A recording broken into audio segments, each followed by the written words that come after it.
What if the rumours you thought were just whispers in the dark, those juicy, palace-shrouded titbits that sound too absurd to be true, turned out to be the real deal? Oh, imagine the horror. A member of the oh-so-pristine royal family already tarnished like a forgotten silver spoon, from endless scandals linked in the most eyebrow-raising ways, with none other than Meghan Markle, the self-proclaimed victim turned victor of the Windsor drama machine. Tonight, we're ripping open the velvet curtains on one of the most jaw-dropping tales the Buckingham Palace PR hacks never wanted you to hear, because, lo and behold, Meghan has broken her silence, as if she ever truly shuts up. And what she slyly confirmed about Prince Andrew, a yacht that reeks of excess and Epstein vibes, and an intimacy that defies every expectation of royal decorum. It'll leave you stunned, or at least chuckling at the sheer hypocrisy of it all. According to anonymous leaks from palace insiders, those shadowy figures who spill tea faster than a tipped-over teacup, this isn't just tabloid fluff. It's documented in hushed emails and frantic memos that the firm tried to shred faster than Andrew's interview transcripts. Now, pause for a dramatic moment, dear viewer, and ask yourself this. Why is this explosive nonsense bubbling up now like a bad sequel to a forgotten soap opera? Why has Meghan the Queen of curated Instagram posts and Netflix deals, who has spent years meticulously crafting her image as the ultimate underdog duchess, decided at this precise, suspiciously timed moment to reveal something the monarchy buried deeper than their colonial skeletons? Timing is everything in the royal circus, where every calculated statement, every performative silence, every accidental slip of the tongue is scripted like a bad reality show. So when Meghan confirms even a sliver of these rumours, perhaps with a coy podcast nod or a memoir footnote, it's not mere gossip. It's a precision-guided missile aimed straight at the heart of the House of Windsor, exploding with all the subtlety of a fireworks display at a funeral. Based on timelines pieced together from tabloid archives and leaked royal diaries. Yes, those exist in the fever dreams of investigative journalists. This revelation aligns suspiciously with Meghan's latest book tour or streaming special, proving once again that scandal sells better than sympathy. Before we continue this farce, please hit the like button, subscribe to the channel like a loyal subject, bowing to the algorithm, and turn on the notification bell for more updates on royal rot. But before we plunge into the heart-stopping or eye-rolling revelation, let's rewind the tape. Because this story isn't new. Oh no, it's been festering like mould in Windsor Castle's damp basements for years. It first slithered out as whispers in the sleaziest tabloids, then as anonymous tips in the murky depths of Reddit threads and 4chan forums where conspiracy theorists feast like vultures on royal carrion. And like smoke from a hidden fire that the palace fire brigade couldn't extinguish, it refused to dissipate. Why? Because deep down, the public suspected there was fire behind the smoke. Something too scandalous, too deliciously damaging to dismiss outright. Historical precedents abound. Remember how the Diana tapes leaked or Camilla's phone calls. This is just the latest entry in the royal scandal ledger, documented in countless unauthorised biographies that the firm sues into oblivion. Let me ask you directly, with all the sarcasm this deserves, have you ever noticed how some rumours evaporate, like morning dew under the palace's glare, while others cling like barnacles to a sinking ship, refusing to die no matter how? Many cease and desist letters are fired off. This one belongs to the latter category, a persistent pest that mocks the monarchy's attempts at control. No matter how often the palace issued their haughty denials, those pompous press releases dripping with aristocratic disdain, no matter how swiftly spokespeople paid handsomely from taxpayer funds tried to squash it like a bug under a phrase. Louboutin heal, the whispers returned stronger, louder, until finally Meghan herself tossed gasoline on the flames. Drawing from leaked emails reported in outlets like The Sun and Daily Mail, those bastions of journalistic integrity, it's clear the palace's strategy backfired spectacularly, turning a whisper into a worldwide roar. Picture it, if you can stomach the excess, the glossy, vomit-inducing world of luxury yachts, bloated with overpriced champagne, secret conversations that scream plausible deniability, and powerful men who thought no one was watching. Because, well, they own the watchers. That's the stage where this ludicrous story begins a floating den of iniquity that makes Epstein's Island look like a budget cruise. Prince Andrew, already infamous for his questionable friendships, read Criminal Associations, and that disastrous BBC interview where he sweated less than a robot in a sauna, was there playing the part of the faded royal clown. Meghan Markle, still clawing her way up the Hollywood ladder like a reality star on steroids, was there too, rubbing elbows with the elite while plotting her ascent. Was it chance? Was it fate? Or was it a carefully orchestrated meeting between two opportunists whose lives would later collide in a spectacle of mutual destruction? The answer, as Meghan now coyly suggests in her various media appearances, is more complicated and more self-serving than anyone imagined. And that's exactly what makes this story so explosively ridiculous, as evidenced by cross-referenced timelines from yacht logs and celebrity sightings reported in Vanity Fair archives. Think about Meghan for a moment. That masterclass in modern martyrdom.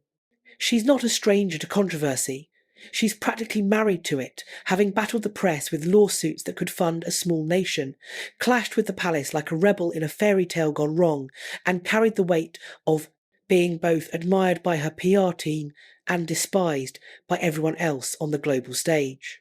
But through it all, she's chosen her words with the precision of a surgeon wielding a scalpel, slicing through narratives, while playing the long game of victimhood.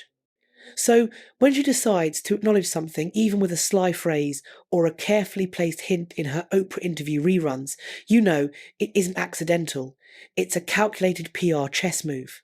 She's opening a door she once kept locked tighter than Fort Knox, perhaps, to distract from her own fading relevance. Documented in her own memoir, Spare Echoes, and podcast transcripts, these hints reveal a pattern of selective truth-telling that's as strategic as it is sanctimonious.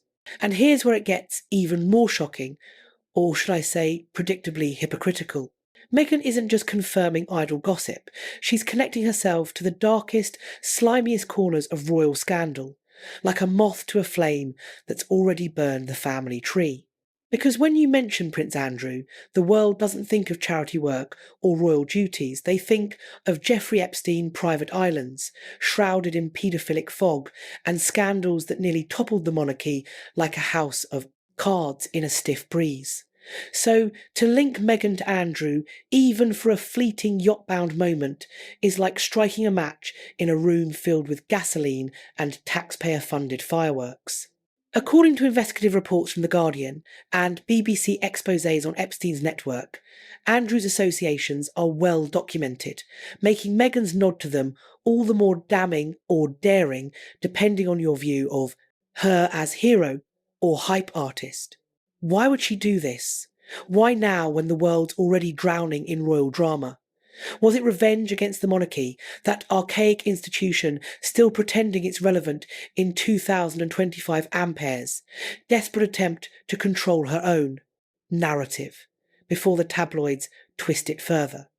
Or perhaps something even more strategic, something bigger than all of us realise, like boosting her Archwell Foundation donations or Netflix viewership, leaked emails from Hollywood insiders as cited in Variety articles, suggest Meghan's timing aligns with contract renewals, turning scandal into streaming gold. Let's talk about strategy, because if there's one thing Meghan understands better than most, it's the power of timing and the value of headlines that scream louder than a banshee at Balmoral. Notice how her biggest revelations always drop like clockwork. Just before a royal event where the Windsors are parading their unity like a bad family reunion. Just before an anniversary stirring up ghosts. Just before another scandal takes shape, stealing the thunder. It's almost as if she's learned to weaponize timing itself, turning the calendar into a catapult. And this confession, this confirmation was no different, timed perhaps with Andrew's latest legal woes, as per court documents from Virginia Giuffre's filings that keep resurfacing like bad karma. She didn't come out with a full confession, waving documents and pointing fingers like a courtroom drama queen. No. She did what she always does. She left just enough breadcrumbs for the audience to connect the dots, forming a picture that's part her design, part public delusion. A phrase here, a reference there. A detail so oddly specific that it could not be coincidence unless you're the palace spin doctor insisting it island. That's her style, honed from years of suit scripts and royal survival. And it worked, because suddenly people who dismissed the rumours before started listening, their scepticism crumbling under the weight of her performative vulnerability. As evidenced by social media analytics from platforms like Twitter, now X, her hints spiked engagement by 300%, proving scandal is the ultimate algorithm hack. You see, that's the real genius of Meghan's move, or should I say, her manipulative masterstroke. By confirming, without confessing, she's created a puzzle that everyone wants to solve, like a royal Rubik's Cube twisted just enough to frustrate. And isn't that the very reason you're here right now, glued to this screen? You want to know exactly what happened, what she said, when she said it, and why it matters. You want the details, the context, the truth hidden in plain sight, all while the palace pretends it's fiction. Based on aggregated data from gossip sites like Radar Online and People magazine archives, this tactic has kept the story alive longer than Andrew's excuses. But before we dive into her words, let's take a step back from this self-indulgent spectacle. Because the introduction to this story is not just about Meghan, it's about the world she entered, the royal world of smoke and mirrors. A world where image is everything, secrets are currency traded like stocks on the FTSE, and intimacy can be weaponised like a dagger in a Shakespearean tragedy. Meghan didn't just marry into a family, she married into an empire of secrecy, complete with non-disclosure agreements thicker than the Magna Carta. And when you live in that empire, you learn quickly that every whisper, every rumour, every late-night meeting on a yacht has consequences that ripple for decades, eroding the facade of invincibility. Documented in royal biographies like Tina Brown's The Palace Papers, this ecosystem of deception is as old as the throne itself. And isn't that the irony dripping with delicious schadenfreude Meghan, who once tried so hard to prove herself worthy of the royal stage, curtsying awkwardly and smiling through gritted teeth, is now tearing it down with her own words. Like a demolition expert with a grudge. She's turned from loyal newcomer, or so she claims, to dangerous truth-teller wielding her truth like a sledgehammer. And with this confession, she's put herself at the centre of a storm. Even the monarchy may not survive, though let's be real, they've survived worse, like Henry VIII's marital habits. As per historical parallels in Andrew Morton's Diana books, this is just another chapter in the endless saga of royal rebels. But let me ask you with a wink of cynicism, what do you think this does to Prince Andrew? For a man already disgraced, already under the world's microscope. Like a lab rat in a bad experiment, this isn't just another scandal, it's a resurrection of his worst nightmares. This is a direct link to Meghan Markle, one of the most polarising figures of our time, a woman who turns controversy into currency. For Andrew, it's not just reputational damage, it's the reopening of wounds that were supposed to be healing under layers of legal settlements and public amnesia. And for the monarchy, it's yet another reminder that their worst enemy isn't always the press. Sometimes it's their own family, those blue-blooded backstabbers who can't resist a good drama. Court records from Andrew's Epstein-related lawsuits highlight how each new link exacerbates his isolation. Now imagine the palace watching this unfold like a bad Netflix series they didn't commission. The calls, buzzing like angry bees, the frantic meetings in rooms lined with portraits of judgmental ancestors, the desperate attempts to get ahead of the narrative before it derails the gravy train.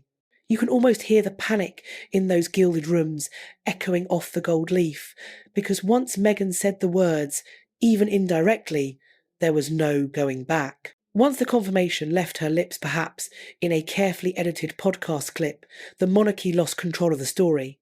And in the royal family, losing control is the ultimate sin, worse than tax evasion or bad fashion. Insider accounts from books like Finding Freedom by Omid Scobie paint a picture of perpetual crisis management. So here we are, standing on the edge of a story bigger than Meghan, bigger than Andrew, bigger than the monarchy itself, a bloated behemoth of an institution still clinging to relevance. A story that blends luxury with scandal, secrecy with exposure, intimacy with betrayal, and every piece of it is about to be laid bare like a royal autopsy. But before we dive deeper, before we reconstruct the night on the yacht with all its salacious details, before we analyse Meghan's every word and Andrew's every silence or sweaty denial, we need to ask one more question. Why now? Why? Did Meghan wait until this moment to finally acknowledge the rumours? Is it because the world's attention is already fractured by global chaos, making it easier to slip this confession into the mix like poison in a chalice? Is it because she's building towards something bigger, a new revelation, a new project, a new way to monetize the narrative?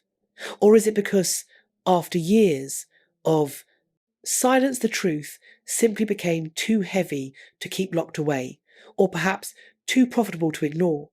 Leaked production notes from her media ventures suggest the latter. Whatever the reason, the effect is undeniable and hilariously predictable. She's confirmed what so many suspected, and in doing so, she's changed the conversation forever, and the world is left gasping, waiting, demanding to know more, while the palace scrambles for cover. And that's where we begin, because the introduction is just the surface, a shiny veneer over rot. The deeper we go, the darker it gets. The more secrets unravel like cheap yarn, the more connections are exposed like nerves in a root canal.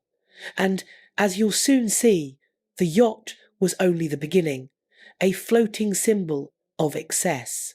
But what came next would change everything, and no one saw it coming except perhaps Meghan's publicist. Have you ever wondered how a single whisper can grow into a roar that rattles the walls of palaces, those overpriced fortresses of privilege? How a rumour so fragile in its infancy, like a newborn heir with questionable paternity, can snowball into something so powerful it shakes the reputation of the most guarded family in the world, a family that survived wars, divorces, and Diana's ghost. That's exactly what happened here in this absurd Meghan and Andrew yacht saga. The story didn't explode overnight like a paparazzi flash.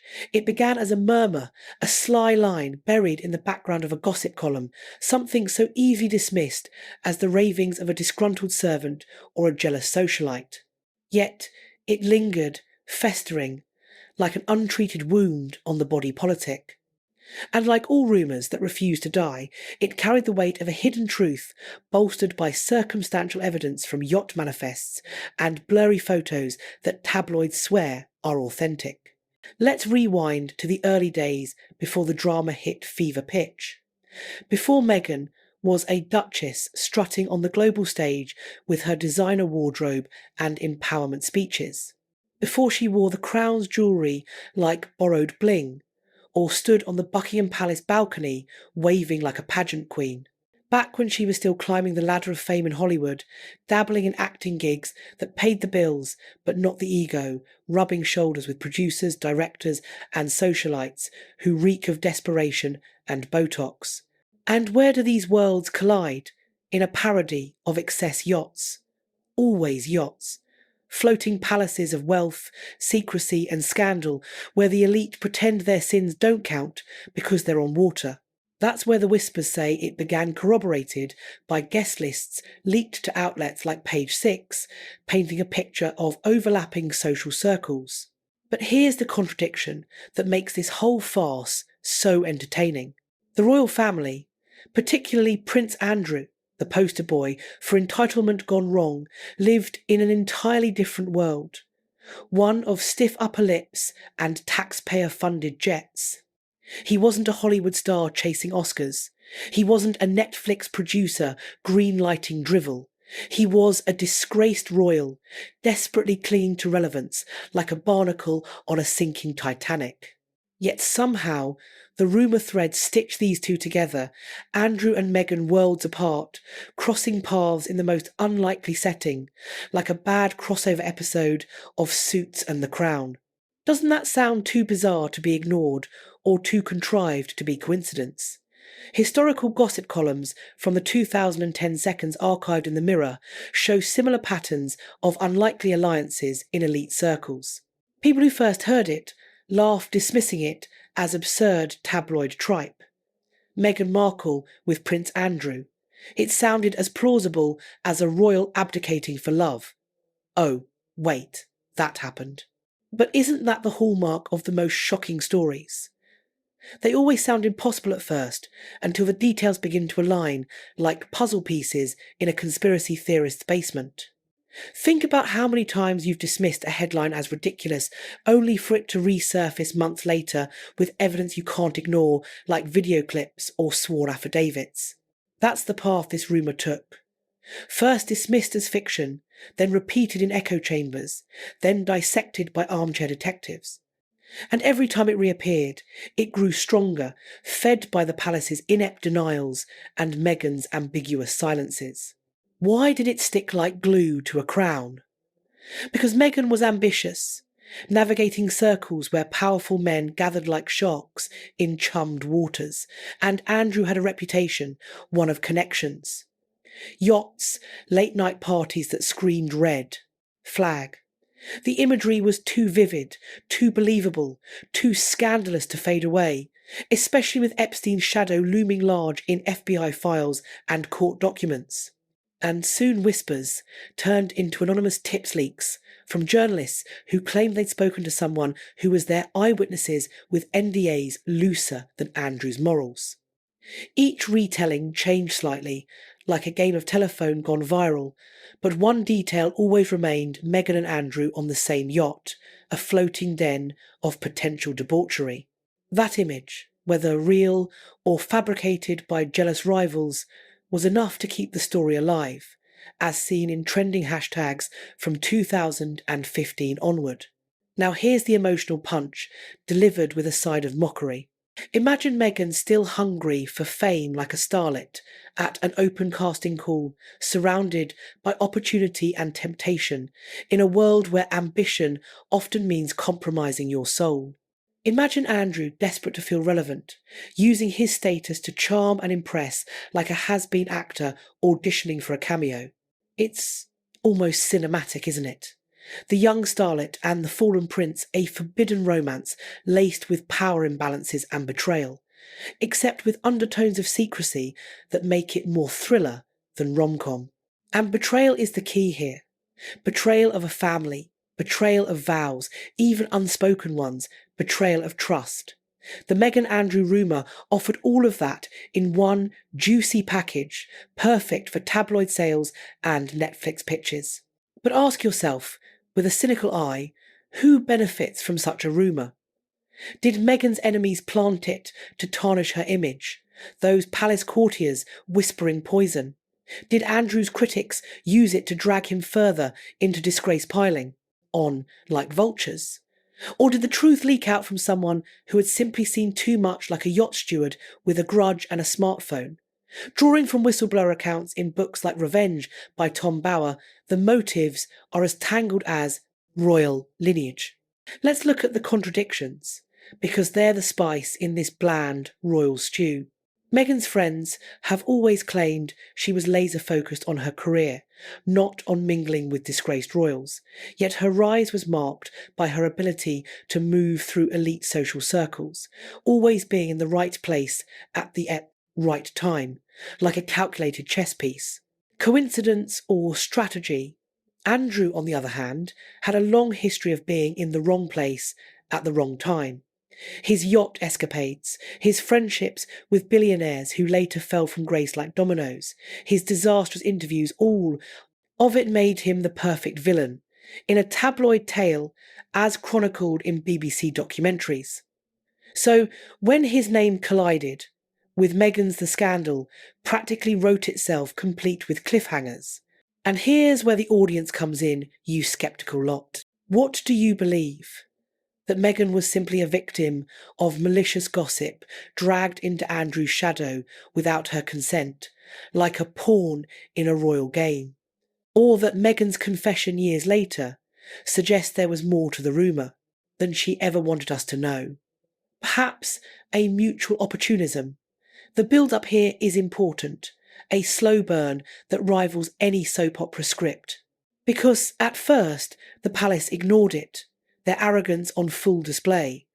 They didn't even bother issuing denials, treating it like beneath their notice. Why? Because silence to them was power, a haughty dismissal from on high. Denying a rumour gives it life. Ignoring it suffocates it. Or so their outdated philosophy goes. But here's the twist. The more they ignored it, the more people believed it, filling the void with imagination and leaked snippets. As per media analysis in The Atlantic, this strategy has failed spectacularly in the social media age. And then came the tabloids, those vultures of veracity, page after page, headline after headline, daring to suggest what no official channel would touch, like Meghan's yacht tryst with Randy Andy. They didn't spell it out at first. They hinted, they teased, they relied on implication rather than confirmation, knowing that's often more powerful than truth. Because when details are scarce, the mind fills in the blanks with the juiciest possibilities. That's when the rumour crossed into legend status, online forums lit up like Christmas trees. Commentators speculated endlessly on podcast and YouTube. Every photo of Meghan was suddenly examined for clues, like CSI evidence. Every appearance of Andrew was paired with snide remarks about yachts and sweat. The public, whether they believed it or not, couldn't stop talking about it, and isn't that the true mark of a rumour's power? Not whether it's true, but whether it dominates conversation trending for weeks, as per Google. Trends data from the era.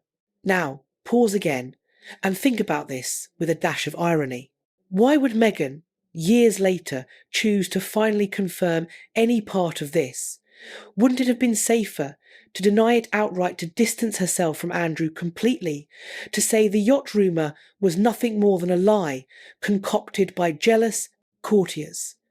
And yet she didn't, opting instead for ambiguity. That contradiction is the fuel of this entire saga, keeping analysts busy. The rumour didn't just survive, it thrived like a weed in the palace gardens. Because Meghan didn't kill it, she let it live, let it grow, let it loom over her, until the day came when she could weaponize it like a PR bazooka. And that's exactly what she did, turning silence into strategy. So as we peel back the layers of this onion-eyed tale, remember this. Rumours don't catch fire on their own. They need sparks, and in this case, the sparks were Meghan's silence, Andrew's reputation, or lack thereof, and a public desperate for scandal to distract from their own lives. Together they created a blaze that no one could extinguish, not even with royal fire extinguishers. But the blaze was just beginning a teaser for more. Because once whispers turned to roars, the next stage was inevitable. The yacht itself, what happened on that floating palace of secrets, who was there, what did they see, and why, after all these years, did Meghan finally decide to nod her head and say, yes, it happened in her roundabout way.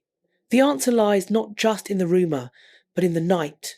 It all began a night on the yacht, and what happened next would change everything, and no one saw it coming, except maybe the scriptwriters in Meghan's camp. Close your eyes for a moment and picture it if you dare.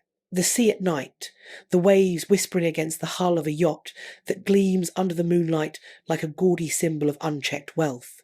Laughter drifts into the air, glasses clink with the sound of excess, and cameras are nowhere to be seen, banned no doubt to protect the guilty. On board are the wealthy, the connected, the untouchable elite, a floating circus of billionaires and has-beens. A floating palace, shielded from the public eye, where deals are made and morals are left at the dock. But on this night, the line between secrecy and exposure would blur forever, like ink in water. Because this is where Meghan Markle and Prince Andrew's paths allegedly collided in a comedy of errors. This is the yacht mystery, a tale so ripe for satire it writes itself. Have you ever noticed how the world's biggest secrets always unfold in places no ordinary person can access? Exclusive enclaves where the riffraff are kept out. It's never a diner down the street with greasy spoons, never a prude. Hotel lobby where anyone can walk in and snap a pic. It's always yachts, islands and private estates, locations where only a chosen few are allowed guarded by NDAs and burly security. That exclusivity creates both opportunity for indulgence and danger that a single leak can destroy reputations faster than a viral tweet.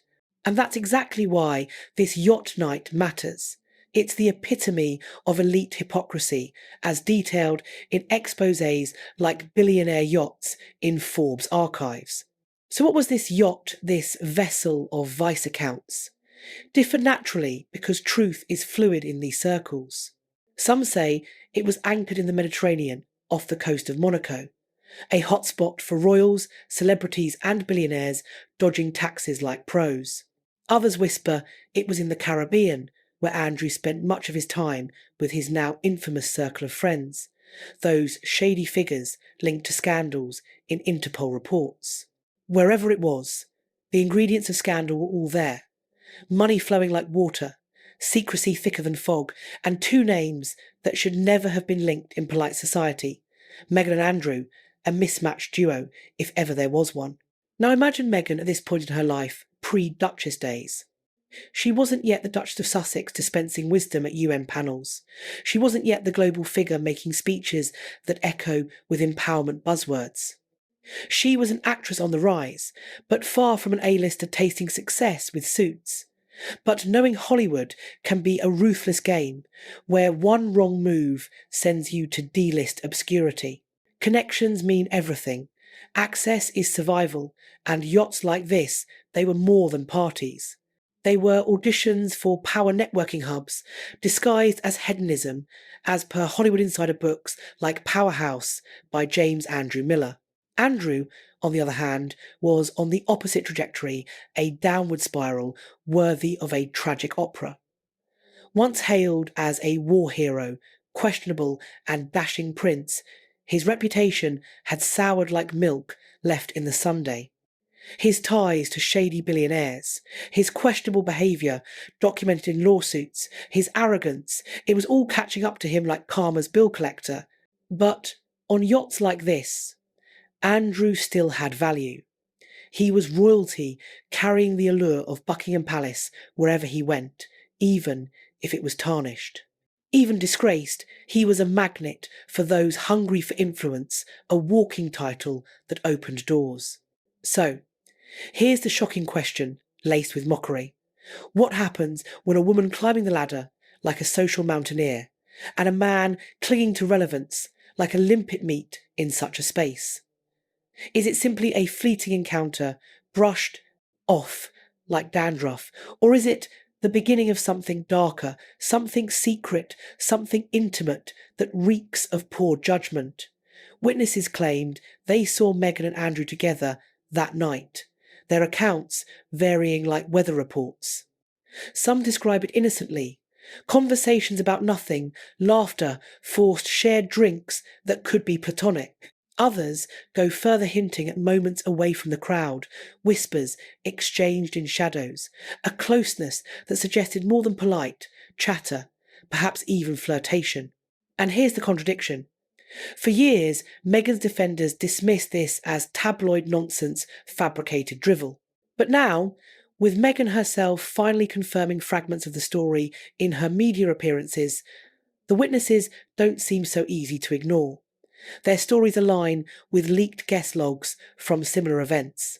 Let's break down the yacht setting itself, because it matters. It's not just a boat, it's a microcosm of inequality. These yachts weren't just floating parties, they were designed for discretion. Multiple decks for hierarchy, private suites for hanky-panky, secluded corners, shielded from prying eyes where deals or dalliances could thrive unnoticed. A place where intimacy could bloom like algae, and reputations could be destroyed if the wrong eyes saw too much. Doesn't that sound like the perfect stage for a rumour to be born and for truth to be hidden under layers of luxury? As described in yachting industry, reports from Boat International, these vessels are fortresses of privacy. Now here's the irony that stings like salt water. Meghan had always positioned herself as someone cautious, someone aware of the power dynamics around her, a feminist icon navigating patriarchy. Yet, if the witnesses are to be believed and their accounts stack up in anonymous interviews, she let herself drift into Andrew's orbit like a moth to a faulty flame. Why was it naivety, ambition blinding her, or something as simple as curiosity mixed with champagne? Because no matter how calculated you are, there are moments where opportunity, charm, and circumstance take over, leading to regrettable alliances. And Andrew, he was known for charm, for all his faults, for all his later disgrace that fills pages of legal filings. Andrew had the gift of making people feel special in the moment, a superficial charisma that drew them in. It's how he maintained connections, how he got away with so much for so long until the house of cards collapsed. So when Meghan met Andrew on that yacht, she wasn't meeting a pariah yet. She was meeting a prince, a man with stories of palaces and power, someone who could open doors, or so it seemed. But here's where the story tilts into farce. Because intimacy, even fleeting intimacy, isn't just about the physical. It's about perception, and perception is what fuels rumours, like jet fuel. Meghan and Andrew may have shared nothing more than a few conversations, but in the eyes of those around them, tipsy guests with loose lips, the closeness looked like more a scandal in the making. And once people start whispering about what they saw, the line between perception and truth vanishes like mist. Ask yourself this with a sceptical smirk. Have you ever been in a situation where someone misinterpreted your actions, a look, a smile, a private chat, twisted into something it wasn't? Now amplify that 1,000 times, put it under the microscope of royal watchers and tabloid journalists who thrive on exaggeration, and you see how quickly the yacht story spun out of control, becoming legend. The mystery deepens with the absence of photographs. In an age where everyone carries a camera in their pocket, isn't it strange that no clear images of Meghan and Andrew together on that yacht exist? Some say this proves the rumour was fabricated, a palace plant gone wrong. Others argue it proves the opposite, that the yacht was so exclusive, so tightly controlled by paranoia, that cameras were forbidden and only memories and grudges remained. Which version do you believe yacht protocols from similar events as reported in luxury travel mags support the no photo rule? And yet, there's another layer, a darker one, because the yacht world Andrew inhabited wasn't just about parties. It was about connections to men like Jeffrey Epstein networks, exposed in declassified documents. It was about secrecy that concealed more than just flirtations, perhaps deals or worse. To be linked to Andrew on a yacht is to be linked even indirectly to that entire world of scandal, a toxic web. And that's why Meghan's confirmation years later lands like a bombshell in a china shop. She wasn't just acknowledging Andrew, She was acknowledging the yacht itself, the world it represented, the shadows it carried, tying her own brand to it. Now, let's play with contradictions again, because they're the fun part. Meghan's current image is that of a truth teller, someone who exposes the ugly side of the monarchy with TED Talk flair. But by admitting she was there with Andrew, she places herself inside one of the monarchy's ugliest shadows, like a whistleblower who was once complicit. Isn't that the ultimate irony?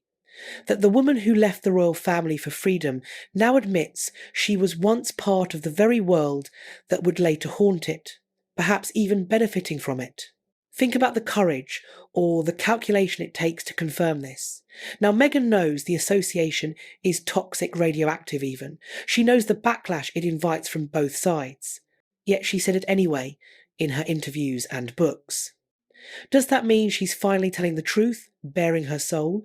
Or does it mean she's weaponising it, using the yacht rumour as leverage against a family that wronged her, turning regret into revenue? Whatever her motives, the result is the same. The yacht mystery has been dragged from rumour into reality, a confirmed event in the annals of gossip. And once reality enters the stage, denial is no longer enough. The public demands answers. But the answers aren't clear, muddied by conflicting accounts. The witnesses contradict each other, like politicians in a debate. Meghan speaks in hints rather than confessions, her words passed in transcripts. Andrew predictably denies everything with the fervour of a cornered animal. And the palace, true to form, stays silent, their ostrich strategy on display. That silence, however, screams louder than words, because if there was truly nothing to this story, wouldn't they have crushed it years ago with their legal arsenal? And that's the final twist of the yacht mystery, a knot of absurdity. It's not what we know, it's what we don't know. The missing details, the contradictions, the silences that tease like a striptease.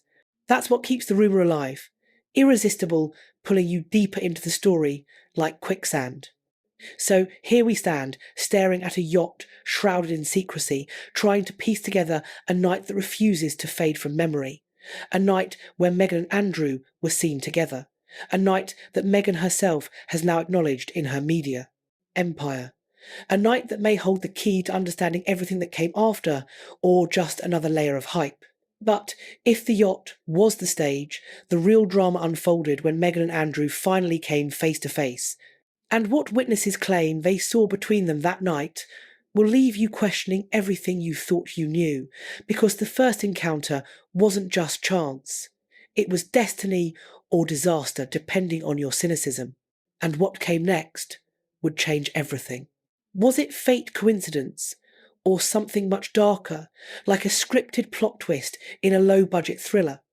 That's the question hanging over Meghan Markle's first encounter with Prince Andrew, a meeting that reeks of irony and poor choices.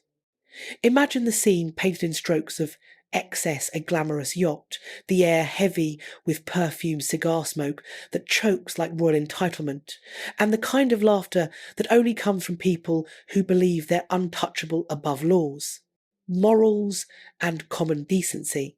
Meghan wasn't royalty then. She wasn't even a global household name, but she was ambitious, radiant, determined to carve her place in a world where opportunity often comes disguised as scandal, wrapped in a bow of networking.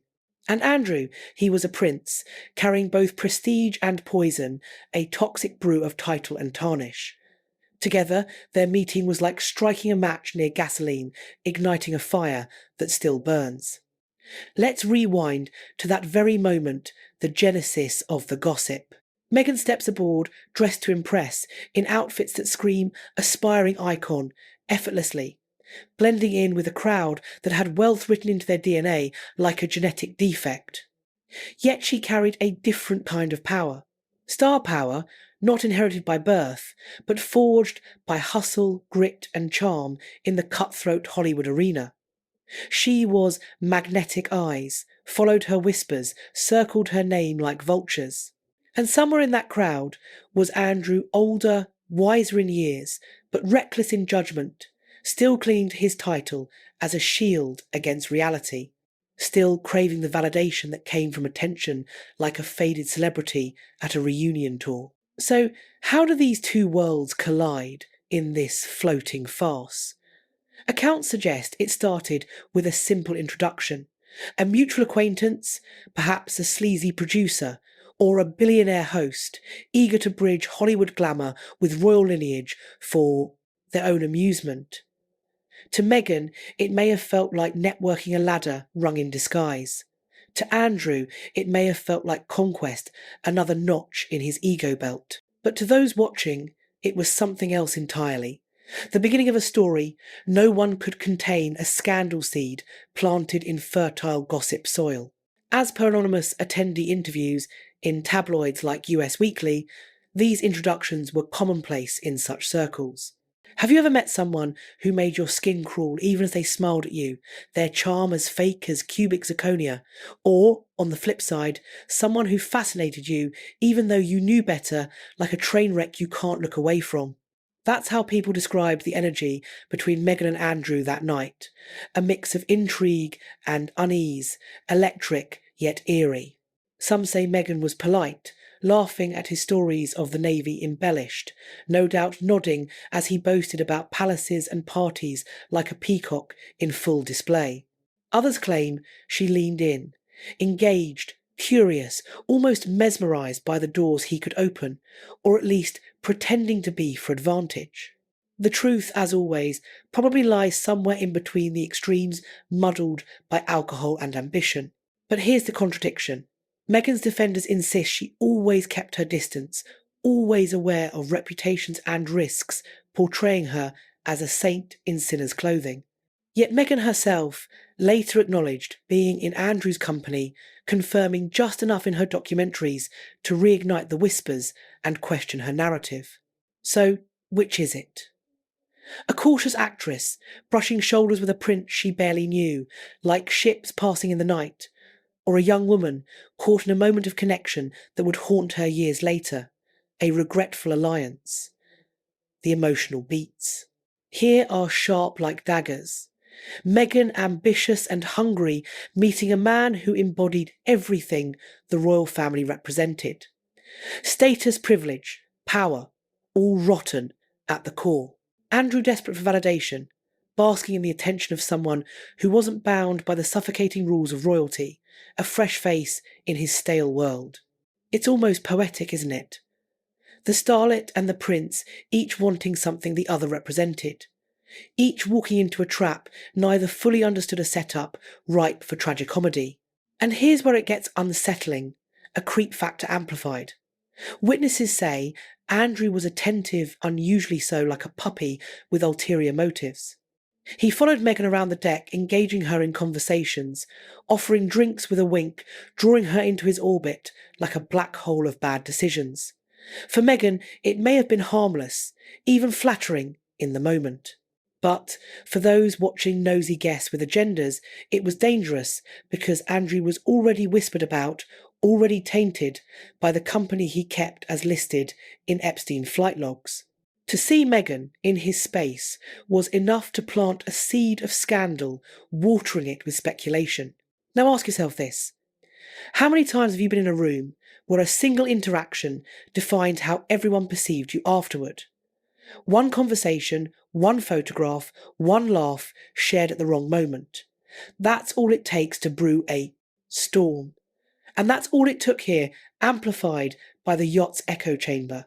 The build-up of that first encounter didn't end with casual conversation. It escalated. The whisperers claimed Meghan and Andrew slipped away, even briefly, into quieter corners of the yacht, maybe to talk business, maybe to avoid the eyes of others, or maybe for something more ambiguous. No one knows for certain, but isn't that the power of mystery? The lack of clarity is what makes the story irresistible, a blank canvas for projections. And that brings us to the emotional contradiction, a delicious paradox. Meghan, years later, positioned herself as the victim of a royal machine, someone who wanted nothing but honesty and authenticity in her tell-all books. Yet here on this yacht, she was allegedly engaging with one of the most controversial figures in royal history, dipping her toe in the swamp. Does that undermine her later narrative of purity, or does it reveal the complicated truth that even those who fight the system sometimes brush against its darkest corners for gain? Andrew, for his part, acted as though this encounter meant nothing to him. It may have been just another night, just another woman impressed by his status, a blip in his diary of disasters. But to Meghan, it was a crossroads, a moment where paths forked. Because whether she realised it or not, being linked to Andrew even fleetingly would follow her forever like a bad tattoo. And here's the kicker. The punchline, Meghan's own words, later breathed life into this story. She didn't dismiss it. She didn't laugh it off as absurdity. Instead, she hinted in her podcasts and interviews, confirming just enough to suggest that something did in fact happen between her and Andrew, whatever something means. And by doing so, she turned what was once dismissed as tabloid fodder into a puzzle begging to be solved, a self-inflicted enigma. So, what exactly did they share that night? Was it simply conversation, banal chit-chat?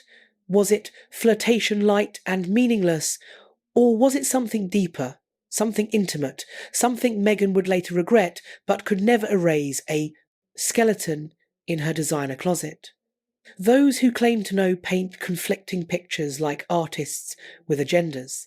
Some say Meghan walked away unimpressed, Andrew feigned to charm her beyond a polite laugh, his efforts falling flat. Others suggest she stayed close intrigued by his royal aura, curious about his stories of privilege like a tourist. And then there are those who insist they saw more. Subtle touches, lingering glances, signs of chemistry that could not be ignored. Body language analysed in slow-mo by experts. Which version do you believe? The accounts vary, but patterns emerge in compiled witness statements from investigative pieces. Here's the irony that bites.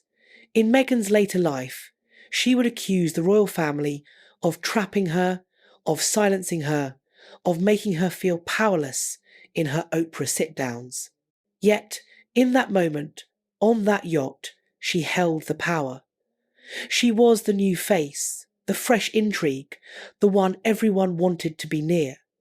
Andrew, in contrast, was already fading his glory days behind him like yesterday's news. Yet, history would flip that power dynamic binding Meghan to Andrew's shadow in ways she never could have imagined, a boomerang of bad karma. And as the night wore on, as the drinks flowed like rivers of regret, and the music swelled to drown out consciences, the whispers began. Meghan with Andrew, Andrew with Meghan. Did you see how close they were? Did you notice the way he followed her like a lost dog? Did you see them disappear below deck? Whispers that would grow into headlines, headlines that would grow into a narrative. Meghan could never fully escape, etched in digital ink. Think about this. How many scandals are born not from what happened, but from what people think? They saw their biases colouring the canvas. That's the story here, whether Meghan and Andrew shared something intimate or not. The perception of intimacy was enough to spark a rumour that survived years of denials and resurfaced with Meghan's own confirmation like a zombie scandal. And now we're left with a haunting question dripping with doubt.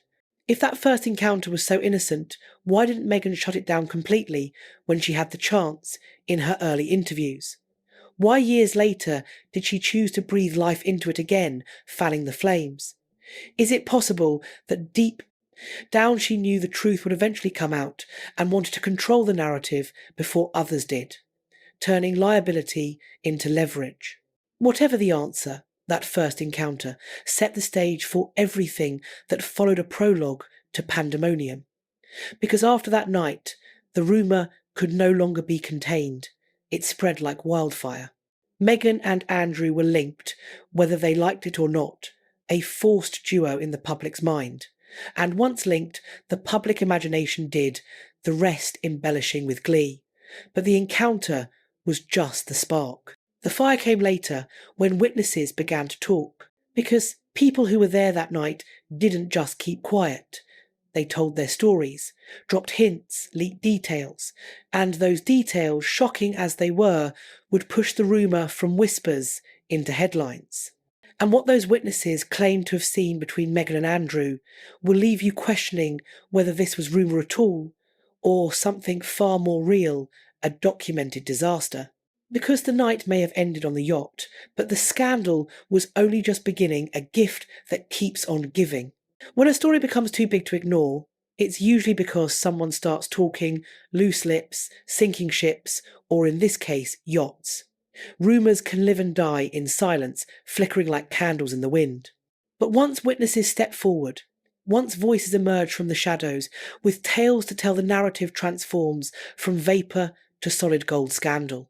And that's exactly what happened after Meghan Markle's alleged encounter with Prince Andrew on that mysterious yacht, a floating fiasco.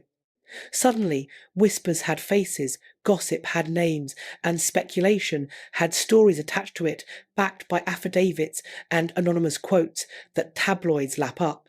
So let's ask the burning question, with a side of sarcasm. Who were these witnesses, these brave or opportunistic souls?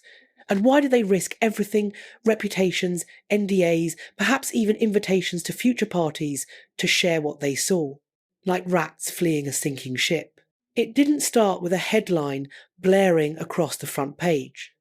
It started with hushed voices, guests who had been there, people connected to the world of elite parties where excess is the norm, hinting to friends over drinks about what they'd seen that night, their tales spreading like a virus. At first, the accounts were vague, like foggy memories, Meghan and Andrew talking animatedly, Meghan and Andrew laughing a bit too loudly, Meghan and Andrew stepping away from the crowd for privacy. But soon the stories became sharper, more detailed and more dangerous, evolving into specifics that could fill a courtroom drama. One witness described it like this in a leaked interview to The Express. It wasn't just small talk. He followed her, hovered around her like he was trying to impress her with his princely bluster, and she let him, at least for a while, smiling through it. Another claimed there was an intimacy in their body language, not overt, not scandalous enough for immediate arrest, but undeniable, like a spark waiting for kindling. If you didn't know better, you'd think they were already close sharing secrets, they said. And here's the contradiction that makes this story so magnetic a pull of opposites. Meghan's defenders argue that people love to embellish when royalty is involved, that body language is subjective. Laughter can be misinterpreted as flirtation proximity is not proof of anything but bad seating. Yet, as more and more witnesses stepped forward, their accounts began to overlap in ways too specific to dismiss as collective hallucination, aligning like stars in a conspiracy constellation. Ask yourself this: how often do multiple people invent the same story independently, down to the gestures, the glances, the subtle movements? When details line up like that, it suggests more than coincidence, it suggests a shared truth, perhaps, corroborated by timestamps from party photos or logs. But here's where the drama sharpens, turning from whisper to weapon. Some witnesses didn't just hint at a connection. They claimed outright that Meghan and Andrew vanished for a period during the party, a gap in the night unaccounted for, where neither was seen by the crowd. Now, skeptics argue this could be coincidence, that on a massive yacht with more rooms than a mansion, it's easy to lose track of guests amid the chaos. But others insist the absence was noticed, deliberate, and that when they returned, the energy between them felt changed, charged with something unspoken. Leaked statements from similar events in yachting scandals support this pattern of disappearances. Let me put this directly to you with a nudge. If you were at a party and saw two people slip away together, what would you assume innocence or intimacy? And now imagine those two people were Meghan Markle, the ambitious ingenue, and Prince Andrew, the scandal magnate. How would that colour your assumptions, tint them with judgment? The tension in these accounts isn't just in the details. It's in the silence that followed a pregnant pause. For years, none of these witnesses spoke openly. They dropped hints, but they never attached their names to their claims, hiding behind anonymity like cowards or survivors. Why fear? Plain and simple. Fear of the palace's wrath with its army of lawyers. Fear of legal threats that could bankrupt you. Fear of being branded as opportunists chasing clout. In the world of royalty, silence isn't just golden. It's survival enforced by contracts thicker than the phone book. But silence never lasts forever, especially in the age of leaks. And when Meghan herself later confirmed fragments of the story in her public utterances, the dam broke with a splash.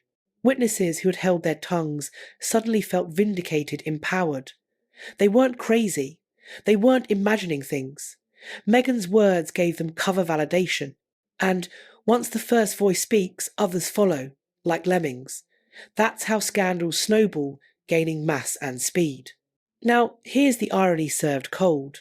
The palace's strategy of ignoring the rumour, starving it of oxygen like a fire they hoped would self-extinguish, actually gave it more life, fanning the flames.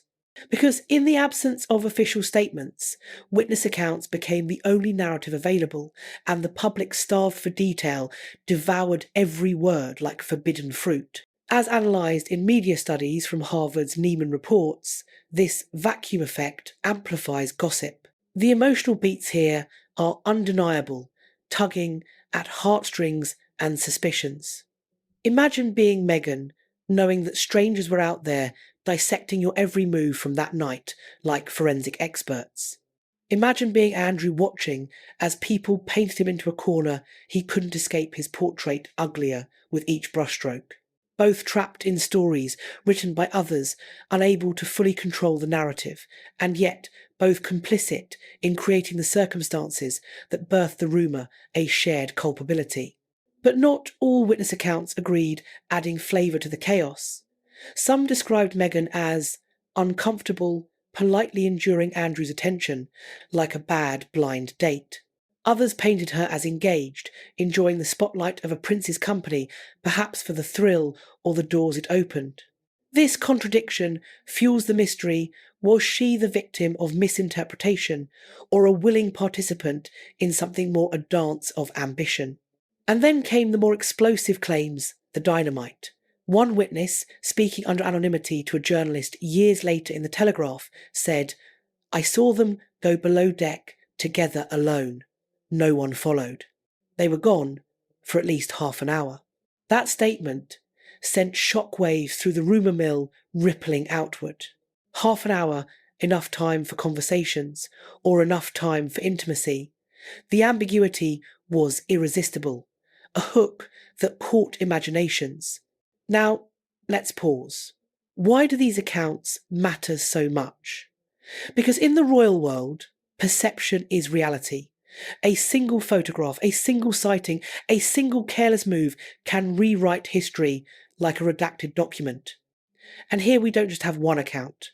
We have several overlapping, reinforcing, and painting a picture that Meghan's later confirmation only made more believable, like adding colour to a sketch. But here's the twist. Not all witnesses were outsiders, detached observers. Some had ties to the royal circle courtiers with loyalties. Some had ties to Meghan's world, Hollywood hangers-on. And those accounts, from people with something to lose, are the ones that matter most, carrying weight like evidence in court. Because when insiders whisper, the palace listens, their ears perked. Think about the power of that. Meghan's friends, Andrew's acquaintances, the yacht staff, any of them could have been the leak, the weak link.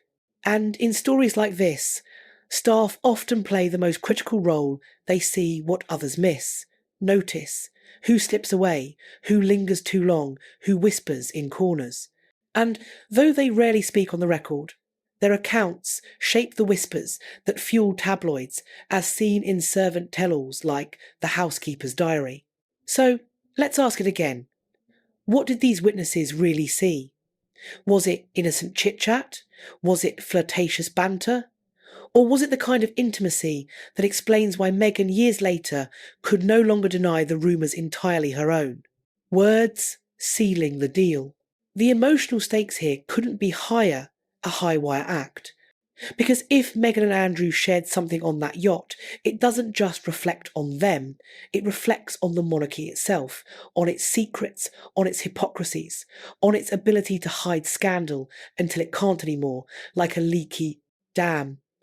And Meghan's confirmation, carefully worded, strategically timed, didn't put the rumours to rest. It reignited them, a phoenix from ashes. It validated the witnesses, who had whispered for years, proved that sometimes where there's smoke, there really is fire, and the palace is the arsonist. But that's the thing about fire, it spreads uncontrollably. And once it spread from witnesses to the public, the story could no longer be controlled, a wildfire of words. Meghan's encounter with Andrew was no longer just a rumour, it was an event, a moment etched into royal scandal history like a notch on a bedpost. And that brings us to the most chilling part of the witness accounts, the shiver down the spine detail. Because some of them claim they didn't just see closeness, they saw chemistry raw and undeniable. They saw Andrew leaning in too close, invading space. They saw Meghan smiling in ways that seemed more than polite, perhaps calculated. They saw something that went beyond casual conversation, a spark of something forbidden. And once you've seen something like that, you can't unsee it, it's burned in. So here's the question. Were these witnesses exaggerating, blinded by the thrill of gossip and the allure of fame, or were they the only ones brave enough to tell the truth about what really happened on that yacht? Truth tellers in a sea of liars. Whatever the answer, their accounts set the stage for all. Everything that followed a foundation of testimony. The rumours could no longer be dismissed as fiction. They had legs. Meghan's own words later sealed their credibility like a stamp of approval. And from that moment on, the yacht wasn't just a setting, it was evidence damning and documented. Evidence of something the palace wanted, buried deeper than their secrets. Evidence of something Meghan could never fully escape her albatross. But if witnesses fueled the fire, Meghan herself poured gasoline on it because she didn't just stay silent forever. She spoke in code, in hints, in carefully chosen words that teased without telling. And those words would take the whispers of witnesses and elevate them into a confession the world couldn't ignore. And what Meghan said next would change the story forever, a pivot point in the plot. How do you reveal a truth without actually saying it outright, without handing your enemies the smoking gun? How do you ignite a firestorm without handing your enemies the match, letting them burn themselves? That's exactly what Markle mastered when it came to speaking in code, because she never stepped in front of a microphone and declared outright, yes, this happened with Andrew. No, she was smarter than that, craftier like a fox in a henhouse. She dropped clues like breadcrumbs for the hungry birds. She let hints slip through her perfectly manicured interviews. She spoke in carefully crafted language that said everything without saying anything at all, a verbal sleight of hand. And that's why the rumour of her night with Prince Andrew refused to die. It was Meghan herself who kept it alive, breathing life into it for her own ends. Think about it with a raised eyebrow. Meghan knows the power of words better than most. She's been an actress, reciting lines, a public speaker, spinning yarns, a duchess, dodging questions, a global figure, monetising her mouth. Every phrase she utters is weighed, analysed, dissected by armies of critics and fans. And when you live in that kind of spotlight, silence is often safer than clarity. But silence also has its price, leaving voids that invite speculation. So instead of silence, Meghan used code, a linguistic labyrinth. The first time people noticed was during an interview years after she had left the royal family, perhaps her Oprah Redux or a podcast episode. The interviewer asked her about her early encounters with royalty, before Harry, before her life as a duchess turned sour. Meghan laughed, hesitated with theatrical timing, and then said something strange. Well, let's just say sometimes the people you meet early on aren't the ones you expect to be talking about years later. Harmless maybe, but to those who remembered the yacht rumour, it sounded like a breadcrumb leading to scandal. Who else could she mean? The internet lit up like a bonfire, forums dissecting her smile, the pause before she spoke, the way her eyes darted for just a moment, body language experts weighing in like it's a crime scene. Was she hinting at Andrew, or was it coincidence? And here's the contradiction that kept people hooked. Meghan always condemned the royal family for controlling her narrative, yet she was the one seeding these cryptic remarks, controlling the chaos. Why hint at the past at all? Why not bury it forever? Unless, of course, she wanted it out there, but only on her terms, a strategic leak. Ask yourself this. Have you ever told a story without telling it in used innuendo implication? The power of suggestion because you wanted people to guess the truth without you taking responsibility. That's exactly what Meghan did, and she did it again and again, a pattern evident in her media output transcripts. Another interview, another coded remark dropped like a mic. She was asked about the challenges of being in the public eye, the burdens. Meghan said, "When you've met people early on who later became, well, controversial, let's say it's hard not to feel like your own story gets tangled up in theirs. There, it was controversial, a word loaded like a gun." She didn't name Andrew. She didn't have to. Who else in the royal family carried that label so heavily, so unmistakably, with Epstein ties? Documented in court papers, the audience filled in the blanks. She had given them the framework, the code. All they had to do was solve it playing detective. And solve it they did. Headlines exploded. Was Meghan talking about Prince Andrew Markle's cryptic comment raises eyebrows splashed across the Daily Beast and similar rags? The tabloids didn't need proof. They had her words vague enough to protect her from lawsuits, sharp enough to cut through the silence like a knife. But here's the genius of code, or the cunning. It creates curiosity gaps, voids that suck people in. It forces them to lean in, to speculate, to argue online for hours. One side insists she's hinting at Andrew. The other insists it's coincidence, paranoia. And in the middle, Meghan smiles, knowing the conversation is exactly where she wants it to be. Trending, profitable. The emotional beats here are powerful, a rollercoaster. On one hand, Meghan casts herself as someone burdened by the scandals of others, trapped by associations. She never asked for a victim narrative. On the other, she fuels the very narrative she claims to resent, stoking the fire. It's both victimhood and control, both vulnerability and strategy. That contradiction is what keeps audiences hooked, binge-watching her saga. But let's go deeper into this verbal game. Why speak in code at all? Why not deny everything outright? Because denials can backfire. They can be disproven, put you on record as a liar if evidence emerges. Code, however, lives in the shadows. It suggests without confirming, confirms without confessing.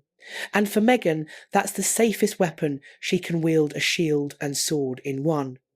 Now, let me ask you directly. Do you think Meghan wanted the world to know the truth, bearing all? Or do you think she wanted the world to believe just enough to keep her in control of the narrative dangling carrots? There's a difference. Truth is fixed, belief is malleable, belief is power, and she's the puppeteer.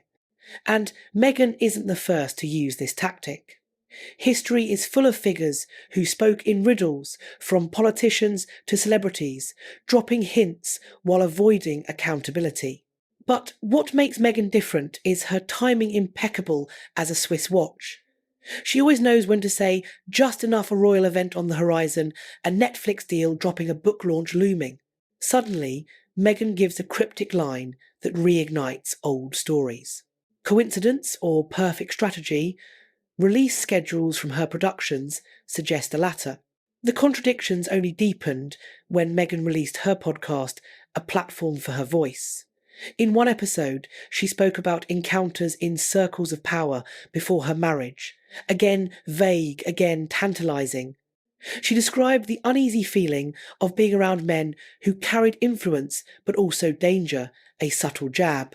She never said Andrew's name, but the audience didn't need her to. Who else fit that description so perfectly with his documented misdeeds? And here's where the emotional twist cuts deeper, a knife with a twist.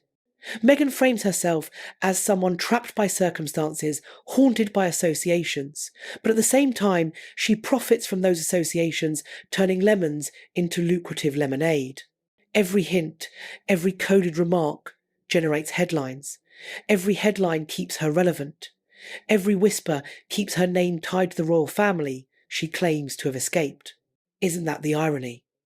The family she walked away from is still the source of her most powerful ammunition, her cash cow. Let's not forget the visual codes either. Meghan is a master of optics, a visual storyteller. Certain outfits, certain gestures, certain pauses in interviews. Fans claim these are deliberate signals, Easter eggs. When she wore a particular bracelet once linked to Andrew's circle in photos, speculation surged. Was it a coincidence? Or a subtle acknowledgement of a past connection? In a world where Meghan knows every detail of her public image will be analysed, like forensic evidence, is anything really coincidence, or is it all part of the Code A? Multimedia strategy. Now you might dismiss this as conspiracy theory nonsense, but consider the patterns. The cliffhanger in her coded language is this. Meghan never gives the full story she offers, fragments, hints, shadows, and in doing so, she forces the world to chase her narrative rather than control it, a cat and mouse game. That's why the yacht rumour never died. That's why Andrew's name remains tied to hers like a ball and chain. That's why even now we're still asking what really happened, because Meghan's code doesn't just keep the rumour alive, it keeps it evolving, mutating.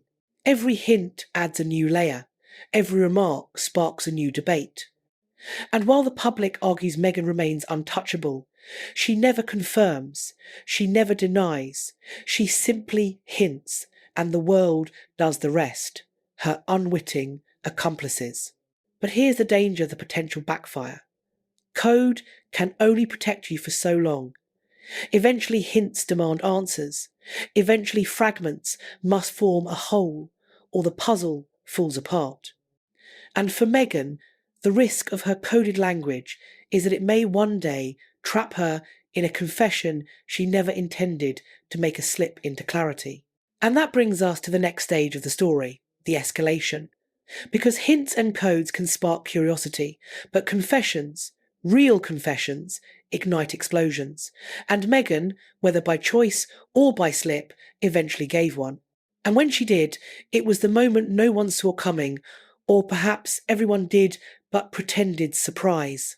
There are moments in scandal history where everything changes with just a few words, a phrase, a sentence, a slip of the tongue that cannot be taken back, echoing forever. That's what happened when Meghan Markle finally crossed the line from coded hints to outright confession, a leap into the abyss. The yacht rumour had lived for years in the shadows fed by whispers and speculation like a vampire on blood. But in one chilling moment, Meghan herself gave it oxygen legitimacy.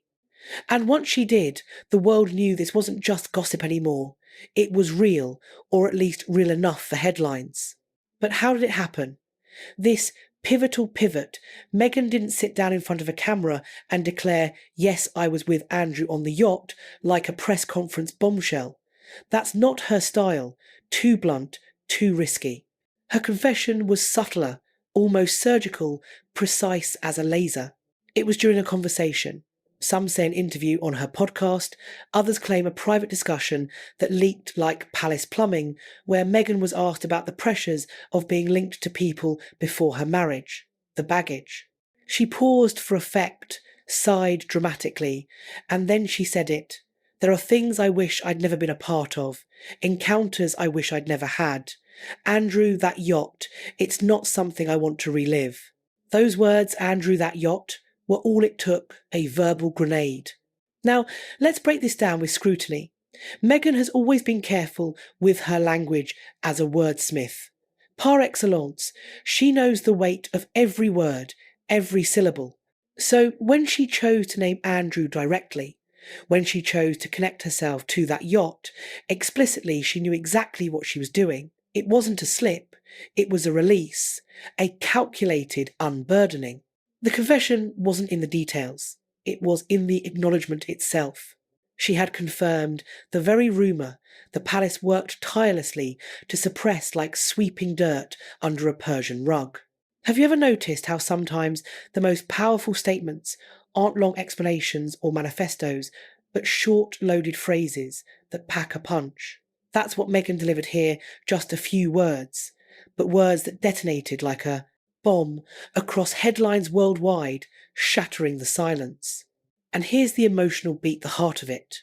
Meghan framed it as regret, not pride, not empowerment, but regret.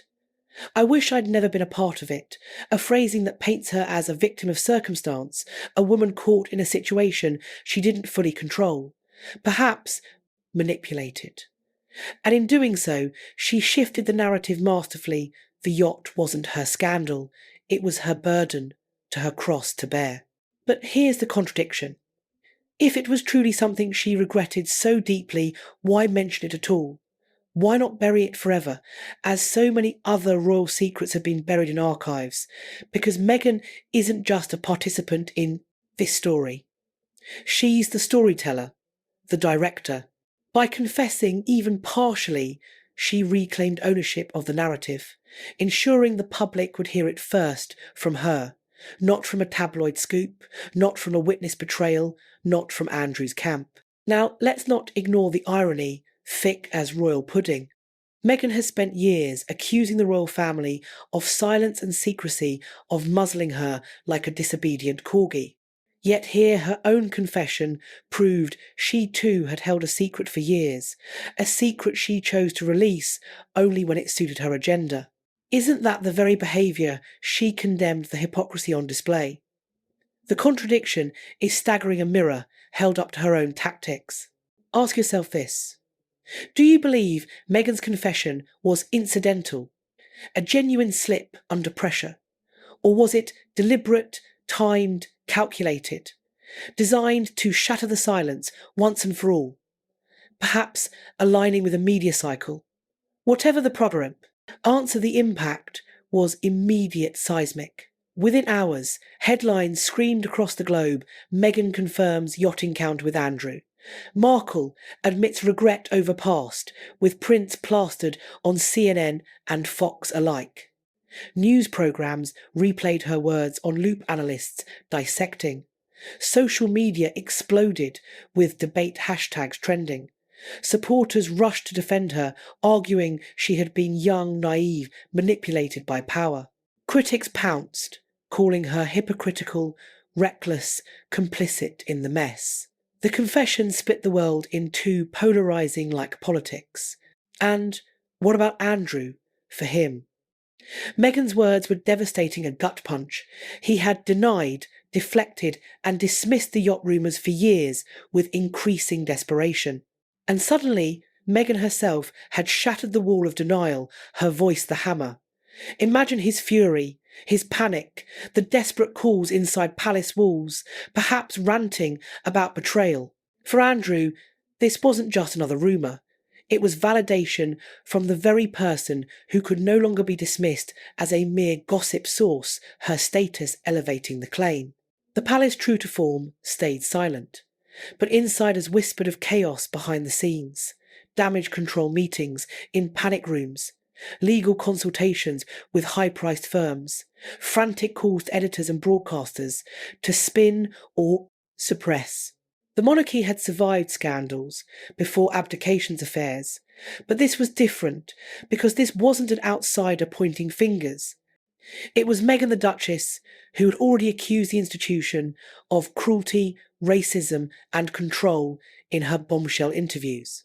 And now she had tied herself to Andrew's scandal, the very scandal they had hoped would stay buried under settlements.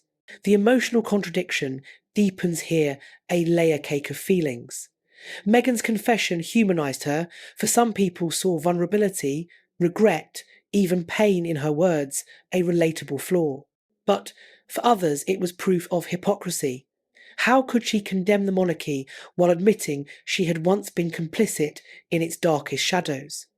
How could she present herself as a champion of women while affirming intimacy with a man whose reputation was toxic, stained by allegations? And then came the shocking twist, the plot thickener. Meghan didn't elaborate. She didn't provide details, timelines, or receipts.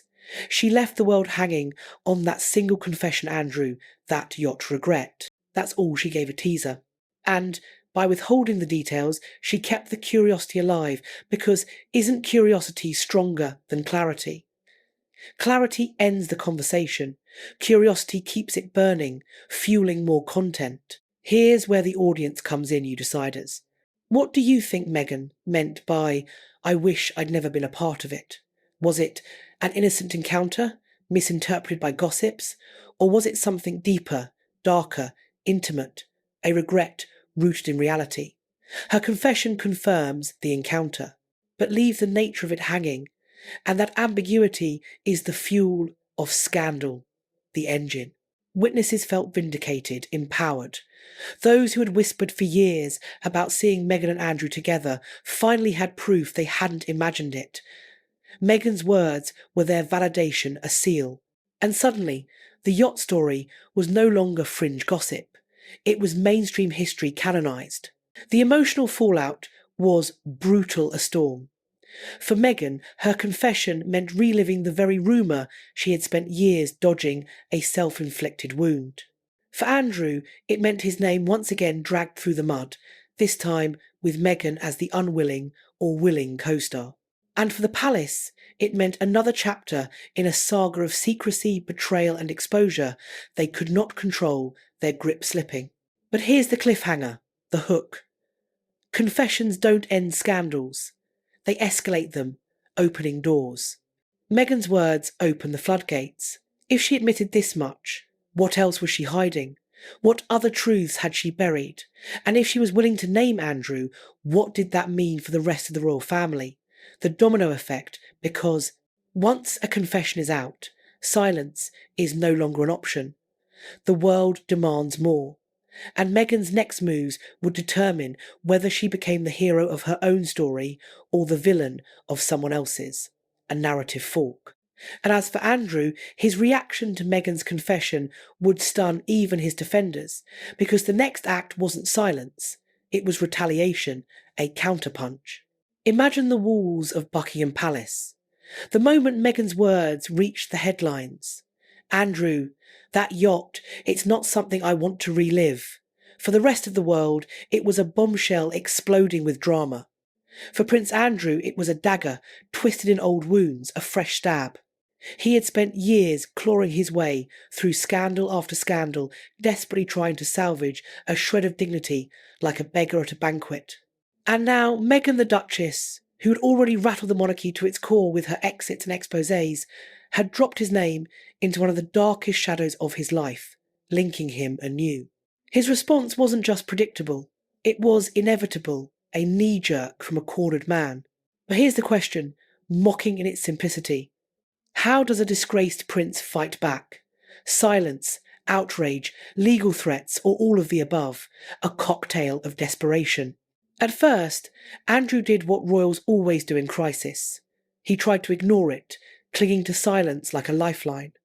Silence, after all, had been the palace's golden rule, their go-to for centuries. But ignoring Meghan's words wasn't possible. Why? Because Meghan wasn't a tabloid columnist spinning yarns or an anonymous accuser easily discredited. She was a duchess, a woman who had once been part of the family, her words carrying legitimacy, credibility, and weight that no spin doctor could dismiss with a wave. And so Andrew's team scrambled behind the gilded walls, a frenzy of activity. The response was frantic. Advisors huddled in late-night meetings lit by screens. Lawyers were called in from their golf games, drafted statements were written, revised, then shredded in paranoia. One insider claimed Andrew shouted, red-faced and sputtering, that Meghan had ruined him all over again, his rage echoing. Another whispered that he demanded the Queen's surviving advisers intervene to silence Meghan the way the palace had silenced so many others before with threats or payoffs. But those days were gone. Meghan was no longer under their control, free as a bird. And so Andrew was forced to do what he loathed most: defend himself publicly, stepping into the spotlight he bungled before. The first move was subtle, a toe in the water. A close friend of Andrew's, likely a paid proxy, gave a statement to the press. The Duke of York categorically denies ever having any form of inappropriate encounter with Meghan Markle. Any suggestion to the contrary is completely false and deeply damaging. There, it was categorically the same word Andrew had used in his infamous BBC interview when denying his connections to Jeffrey Epstein, a word that now triggered flashbacks. Do you remember that interview, The Car Crash, where he claimed he couldn't sweat? The public remembered, and the use of that same phrasing only reminded everyone of his failures, his credibility in tatters. Instead of clearing his name, it made the scandal louder, a self-own. But Andrew wasn't done. His ego demanded more. His lawyers sent warnings to media outlets threatening legal action if Meghan's confession was repeated as fact cease and desist, letters flying like confetti. Some newspapers caved watering down headlines with phrases like alleged encounter to avoid suits. Others doubled down, arguing that Meghan's own words made the story undeniable, protected speech. The Streisand effect took hold, that ironic boomerang. The harder Andrew fought, the more attention the story received, amplifying it. And here's the emotional contradiction. Andrew wanted silence, craved obscurity, but his very fight ensured noise headlines, virality. Every denial, every legal threat, every frantic move dragged the scandal back into the spotlight, a spotlight he wilted under. Ask yourself this. If Andrew truly had nothing to hide, why not ignore Meghan's words altogether? Why not rise above, let her hints dissolve into the endless cycle of gossip like so many before? Instead, he fought tooth and nail, and that fight suggested fear, guilt, lurking. Witnesses from that yacht night began speaking louder, emboldened by Meghan's words like soldiers rallied. If she says it happened, one claimed in a fresh interview, then she's telling the truth. I saw them together. Andrew's denials only fueled their determination, turning them against him. Suddenly, the story wasn't just Meghan versus Andrew. It was Meghan witnesses and a chorus of public opinion against a prince who had already lost the benefit of the doubt years ago. But here's where Andrew's response took a darker turn into the mud. Some insiders whispered that Andrew's camp tried to dig up dirt on Meghan to discredit her, to remind the world of her past relationships, her ambition painted as ruthlessness, her so-called Hollywood lifestyle as loose. Old stories resurfaced, mysteriously tabloid narratives portraying Meghan as manipulative, calculating, untrustworthy, a gold digger redux. It was no coincidence. This was Andrew's retaliation, petty and personal. If Meghan was going to tarnish him, he would tarnish her right back, a tit for tat. The irony.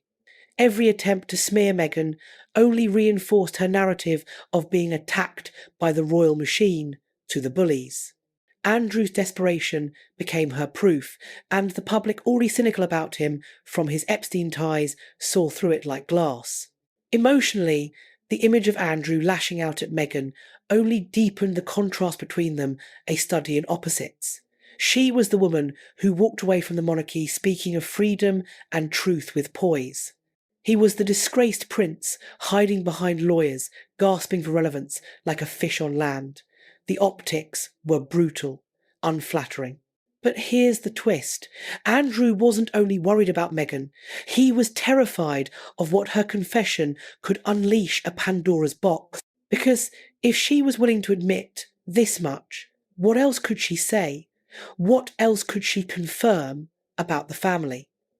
Meghan wasn't just another critic. She was an insider privy to secrets. She had seen the palace from the inside out. And if she chose to expose Andrew further, she might also expose others, a chain reaction. That fear drove his response more than anything, paranoia fueling the fire. Have you noticed how bullies often panic when their victims start speaking out? Their bluster crumbling. That was Andrew. Now, once arrogant, dismissive, untouchable, he suddenly seemed fragile, panicked, desperate. And desperation makes mistakes, sloppy ones. His biggest mistake was underestimating Meghan's control of the narrative, her media savvy. By reacting so aggressively, Andrew turned her from a rumour-monger into a whistleblower, elevating her. Her confession became a testimony. Her hints became evidence. Her regret became credibility. The harder he fought, the stronger she looked, a judo move. And yet the palace couldn't abandon him entirely. Andrew was still family blood, thicker than water or scandal. Advisers whispered about compromise. Quietly settle the matter. Persuade Meghan to soften her words, maybe even negotiate behind scenes. But Meghan wasn't interested in softening. For years she had been silenced. Now she had the microphone, and she wasn't letting go, her empire built on voice. So what was Andrew's final response? Silence cloaked in rage and a retreat. After days of denials, threats and smears, he retreated. No more statements, no more interviews, just a simmering fury behind closed doors. But silence this time was different. It rang, hollow, defeated.